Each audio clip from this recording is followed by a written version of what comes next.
dan mereka juga diuntungkan dengan begitu melimpah pemain keturunan baru. Alhasil peluang mereka lolos ke Piala Asia pun terbuka lebar. Bahkan beberapa fans Malaysia yakin untuk mendapatkan tiket ke Piala Dunia 2030 pun mereka bisa. Seperti inilah komentar fans Malaysia. Tidak mustahil kita akan ke Piala Dunia suatu hari nanti. Amin. Bravo Harimau Malaya. Saya membaca bahwa misi revolusi Harimau Malaya adalah untuk mempersiapkan tim Harimau Malaya agar bisa berkompetisi di Piala Asia 2027 dan Piala Dunia 2034 atau 2038. Edisi 2030 mungkin akan menjadi ujian bagi Malaysia untuk menunjukkan konsistensi dalam mencapai babak kualifikasi Piala Dunia yang lebih tinggi. Hebat, kita bisa memanggil para pemain terbaik untuk mewakili Malaysia dalam pertandingan internasional. Pasti negara-negara tetangga seperti Indonesia, Thailand, Vietnam, Filipina, dan lainnya akan menaruh hormat pada kehebatan tim sepak bola Malaysia. Syabas Malaysia. Ada banyak orang berdarah campuran Malaysia di seluruh dunia. Suatu hari nanti Malaysia akan dibanjiri pemain berdarah campuran. Jadi, besar kemungkinan Malaysia bisa lolos ke turnamen bergengsi seperti Piala Dunia, Piala Asia, dan menaikkan peringkat dunia tidak mustahil untuk mencapainya. Malaysia adalah raksasa sepak bola yang sedang tertidur. Kalau permainannya seperti melawan Vietnam, tidak mustahil kita akan lolos ke Piala Dunia. Bagaimana dengan negara Cina? Bukankah banyak paspor Malaysia yang dikeluarkan untuk warga negara Cina? Mungkin ada yang sudah bermain dengan tim Piala Dunia Cina. Piala Dunia dipastikan akan dipegang Malaysia selama 5 edisi. Harimau Malaya serahkan saja pada pemain keturunan. FIFA pun sudah mengizinkan tim-tim negeri bagian utamakan pemain lokal. Target perempat final di Piala Asia saja sudah bagus. Semoga pencarian bakat kita selanjutnya juga menjangkau Jerman, Inggris, dan Italia.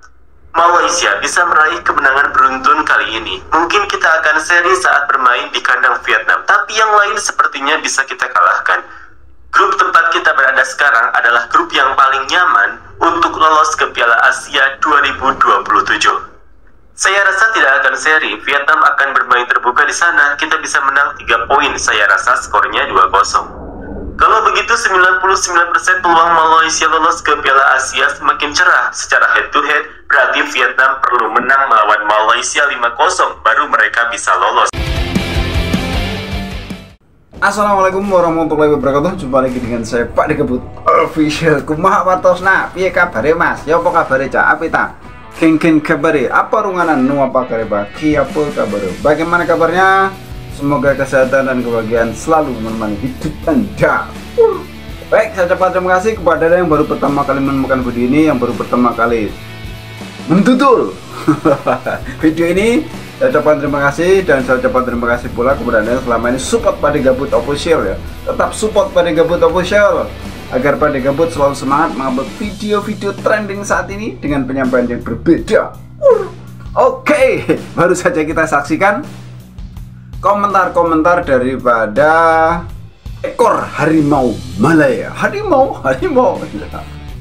Setelah beberapa waktu yang lalu dia berhasil mengalahkan Vietnam dengan skor 4-0, makin aneh-aneh saja ya komentar daripada netizen atau daripada penggemar atau daripada ekor. Di sana sebutnya supporter kan ekor harimau ya. Jangan sampai ekornya putus kan. Oke, kita lihat dari tadi beberapa komentar. Mereka istilahnya sudah merasa hebat dan yakin gitu ya. Dengan adanya pernah mengalahkan Vietnam 4-0, mereka semakin dekat untuk menuju Piala Asia 2027. Kemarin-kemarin juga ada yang komentar tidak seperti Indonesia yang harus masuk pusingan 4 gitu, harus masuk putaran 4. Mereka tidak bisa membedakan putaran 4 kita kan untuk Piala Dunia, sedangkan mereka penyisian untuk Piala Asia kan gitu. Entah itu disengaja atau dia bercanda atau bagaimana saya tidak tahu. Yang jelas pernah ada komentar seperti itu bahwa mereka harus berjuang di babak kualifikasi Piala Asia 2027 dan harus menjadi juara grup kalau pengen lolos langsung kan begitu toh. Dan kebetulan satu grup dengan Vietnam, dan kemarin menang lawan Vietnam 4-0. Gara-gara menang 4-0, dia banyak yang ledek pada Indonesia karena waktu itu Indonesia kalah 6-0 dari Jepang atau Jepun, gitu kan. Begitu ceritanya. Dan komen-komen yang tadi itu juga mengatakan bahwa dia yakin bisa lolos Piala Dunia 2030 atau 2034 atau 2038 kan, seperti itu. Ya kita nggak tahu ya. Meskipun naturalisasi mereka yang kemarin bermain di Bukit Jalil waktu melawan Vietnam itu banyak dipertanyakan, pasukan BBB dari berbagai macam negara kan, seperti itu. Tentang kacukan atau keturunan itu masih dalam pertanyaan, seperti itu kawan. Mereka-mereka yang kemarin bermain di penyisian Piala Asia itu, mereka-mereka yang sudah matang, umurnya sudah 30 lebih kan, banyak seperti itu. Jadi sudah matang. Beda dengan Indonesia, naturalisasinya mengambil keturunan Indonesia yang masih muda, seperti itu. Ya, kemenangan 4-0 itu membuat Jumawa, para supporternya, para ekor-ekornya punya keyakinan seperti komentar-komentar tadi kan, begitu toh. Hebat ya. Bisa memegang Piala Dunia berturut-turut. Ada yang begitu juga tadi komentarnya. Ya kita saksikan saja bagaimana ke depan, apakah nantinya tim Harimau Malaya ini, harimau ini bisa berbicara banyak di Piala Asia.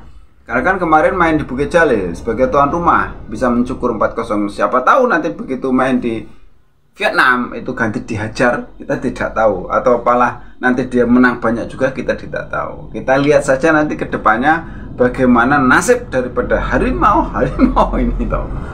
Dan ya untuk Indonesia selalu mempersiapkan diri untuk putaran keempat Piala Dunia yang diselenggarakan kemungkinan kalau nggak di Arab Saudi ya di Qatar, seperti itu kawan. Terus yang jelas untuk Piala AFF itu Indonesia akan bertemu dengan Malaysia U23 nanti. Kita lihat juga nanti bagaimana itu. Oke, cukup sekian reaksi pada Gabut tentang komentar-komentar orang-orang Malaysia atau Malaydes yang mengatakan bahwa mereka sudah layak masuk Piala Dunia 2030, 2034, 2038 kan gitu toh. Dan sudah yakin bisa lolos ke Piala Asia. Kalau Indonesia tenang-tenang aja, sudah lolos bos. Karena kan putaran ketiga itu sebagai kualifikasi juga untuk Piala Asia. Jadi siapa saja yang masuk putaran ketiga Piala Dunia kemarin, 18 tim itu langsung masuk Piala Asia kan, begitu. Oke, cukup sekian. Ada salah-salah kata mohon maaf. Ada yang baik ambil sebagai pelajaran, yang jelek buang saja. Pak Digabut Official. Wassalamualaikum warahmatullahi wabarakatuh.